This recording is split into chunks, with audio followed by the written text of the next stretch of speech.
It's the beginning of the end, the last hurrah. One more battle to finish the fight and save the Hallow Nest.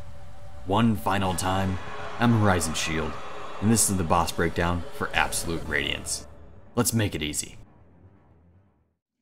So what are we bringing to the fight? Well, you've made it to the end of the Pantheon, you know what you're going to use. Stick to what you like. What charms am I using though?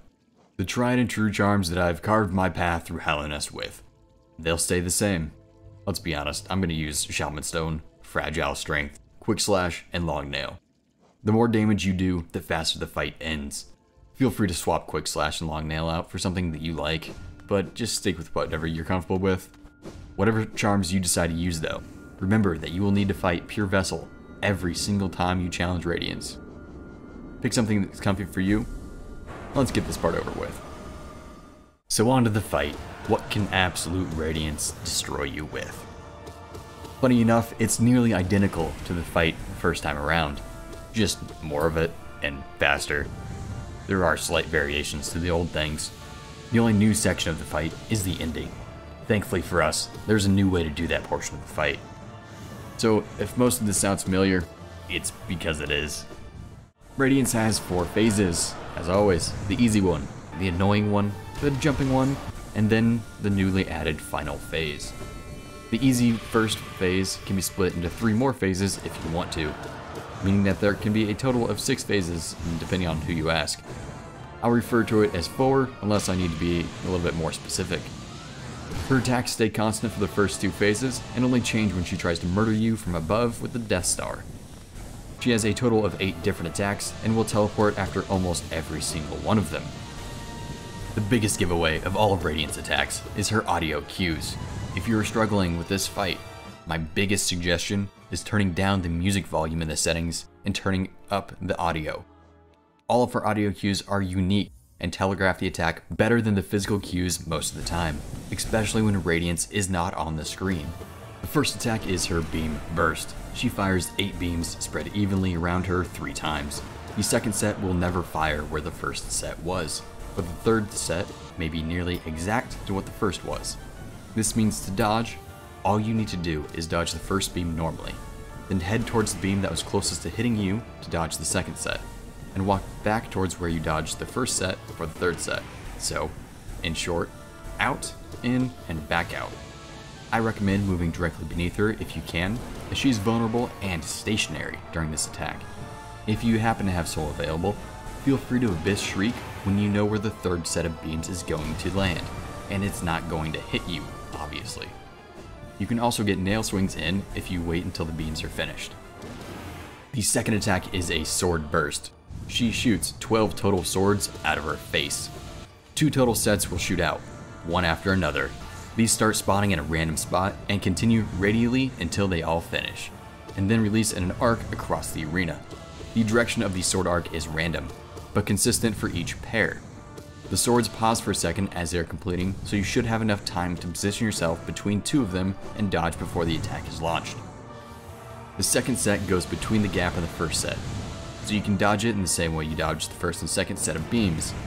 Dodge the first one, and place yourself in a spot on the first sword path to dodge the second set. They can spawn on top of you to do damage, so be careful of your distance after she teleports. If it's the second phase and you are on the same platform that Radiance teleports to and you aren't sure of what attack she's going to be doing, you can Descending Dark and the iframes of the spell will prevent them from hitting you if they do spawn on top of you. This does damage and prevents damage. It's a win-win. All you need in this fight. The third attack is the Sword Rain. Every group of swords moves and changes slightly, so you can't stay still. There's always an opening within reach, and it shouldn't be super tough. Be careful if you dash around, as you can't dash through the swords themselves with your Shade Cloak consistently. While it is possible to do damage during this attack, if Radiance is close enough, I suggest that you focus on dodging the Sword Rain rather than dealing damage. She will always teleport twice during this attack, so try to keep to the center instead of going towards her to try and get the damage in. Unless it's the end of the first phase, and then the Sword Rain does not stop. But Radiance is also rooted in place, making the phase actually quite easy.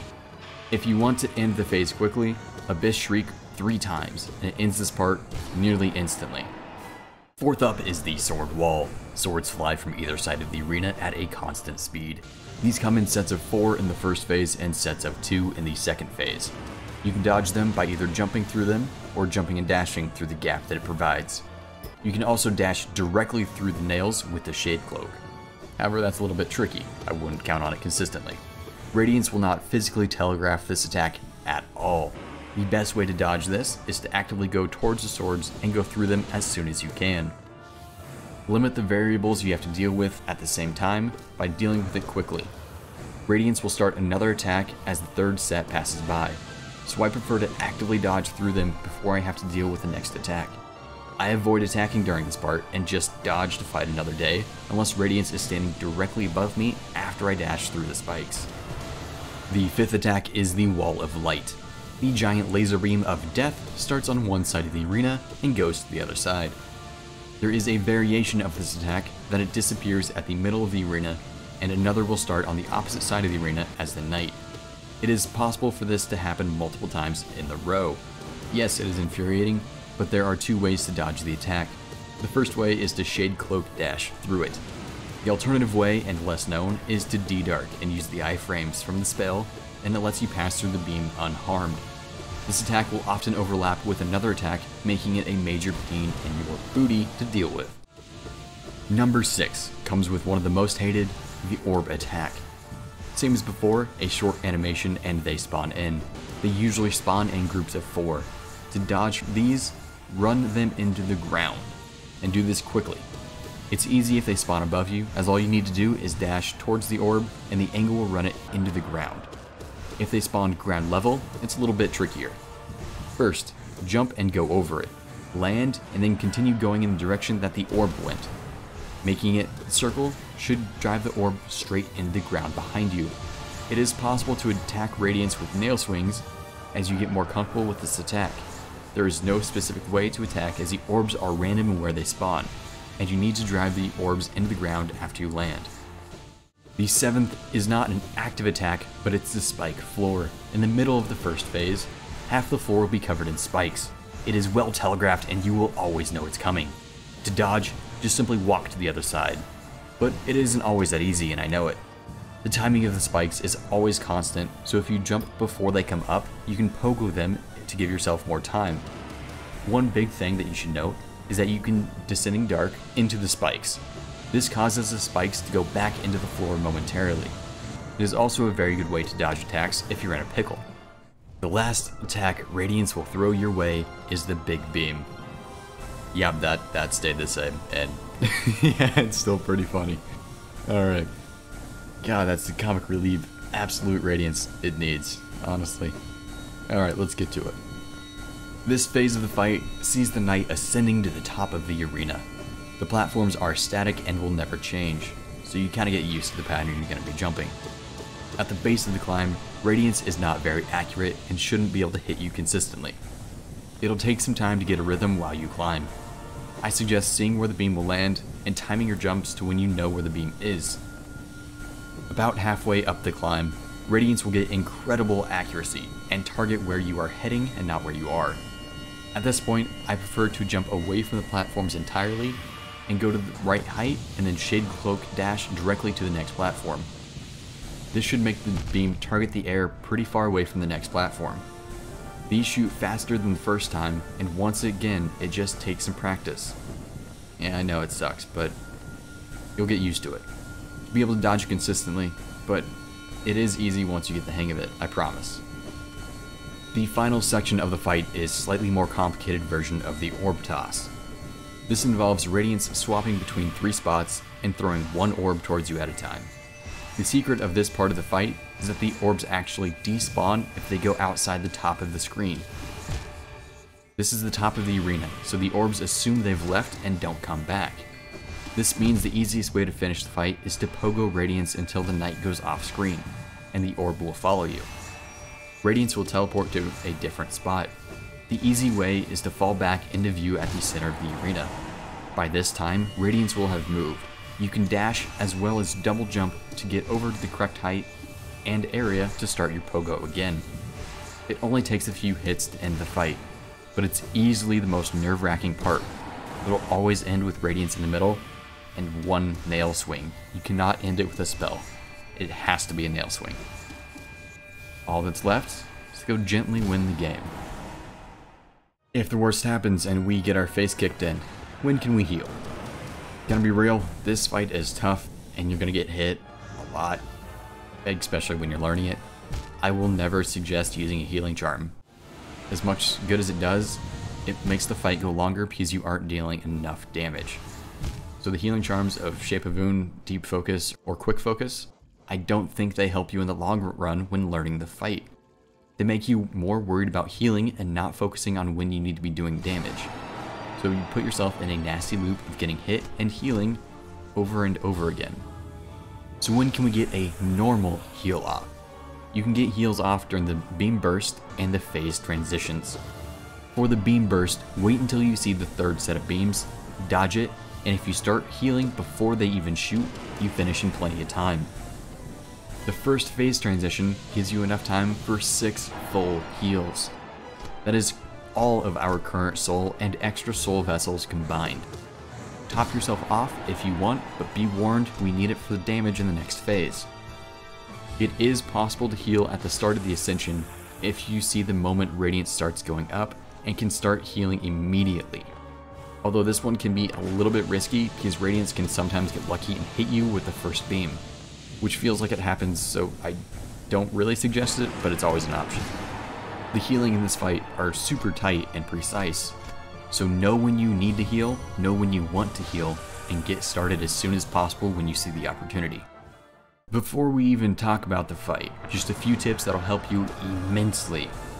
First up, I have a set of rules for some of the harder bosses in the game, including Absolute Radiance, the hardest, most unfair boss in the game. Rule number 1, only go for 1 heal at every opportunity. Every opportunity to heal allots for 1 heal and 1 heal only. No more, or you run the risk of getting hit at some point. Rule number 2, dash through, not away. You will get hit more often than not when you go away, as the attacks chase you better than you can run away. And rule number 3, fight your fight, not theirs. If you don't like fighting in a certain area of the arena, or doing damage during a certain move or a certain way, just don't. Play it your way, and you'll do better than someone on the internet telling you to do something else. So let's teach you how to hit Radiance properly when you're in the air. Since you have to jump to hit Radiance at all, it is important to know how to properly do it and do it efficiently. The ideal is to jump and swing twice, use your Monarch wings, and then do another 2 hits. You can also pogo Radiance's body to stay in the air for longer, but it isn't necessarily safe, because it could put you in an awkward spot for the next attack, especially if they're the orbs. Now, Beam Burst and Sword Burst look nearly identical when she starts them, so wait a moment after she teleports to start attacking, otherwise when you jump, you might get a face full of swords or a nasty laser. Just take a second. You don't always have to be doing damage. If you know you're going to get hit 100% and you cannot dodge, floor spikes and walking off the arena platform do 1 damage compared to everything else. So it is technically better to get hit by them instead of taking the hit from a sword or a beam, as they do 2 damage. But there's almost always a way out of every single situation. Just look for it. So how do we bring it together and finish this fight? Start the fight with a good air combo if her opening attack allows for it. This will kick us off. Our main attack is going to be our spells, primarily the Abyss Shriek, because Radiance is rarely ground level. The goal is to dodge and get hits in for the nail to fill our soul. Radiance sits still after every attack and leaves herself open to an Abyss Shriek very often. Remember to position yourself underneath her for the attacks and wait for them to finish. During the floor spike phase, stick to one side and don't bother with the spikes. Wait for Radiance to come to you. The end of the first phase is the Rain of Swords. Until you deal enough damage, Radiance does not move, so don't get pressured to rush it.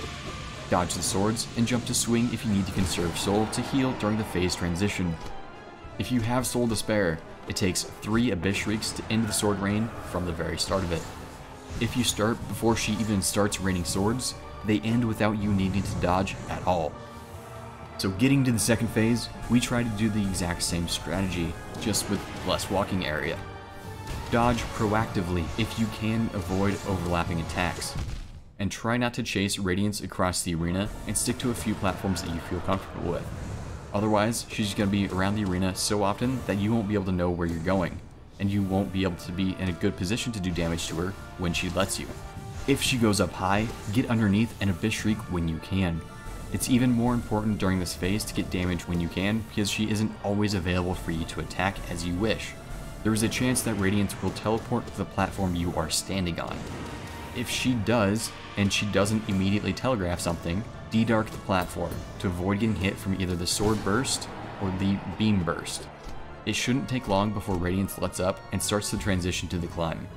The climb may take a few tries to get used to, but it's still pretty simple to get a good rhythm going after several tries. When you reach halfway, Radiance gets very accurate and will try to snipe where you're going. Remember, just jump out and dash back towards the platform after the laser has been chosen its target. Everyone has their own way of climbing. It takes a few runs to get yours down, but you'll get it, I swear. You're almost there. I believe in you. We are nearly there. We start the final phase. Remember, she only has 3 spots she can move to. So dodge until she comes close, and then jump and start pogoing and going up. Once above her, feel free to move towards the center of the arena. At this point, Radiance will appear in one of the other spots. So use your double jump and dash to get close to her. This portion can be awkward at first if your timing isn't correct. Note that when she has one final hit remaining, she goes to the middle every single time, and you are going to be forced to hit her with the nail. A spell cannot be used to finish the fight. Now that you know how to beat Absolute Radiance, go and do it at the end of the Pantheon. But you've made it this far, you're 99% of the way there. I believe in you. If this has been helpful, feel free to like and then subscribe. I'll see you next time. Until then, happy hunting.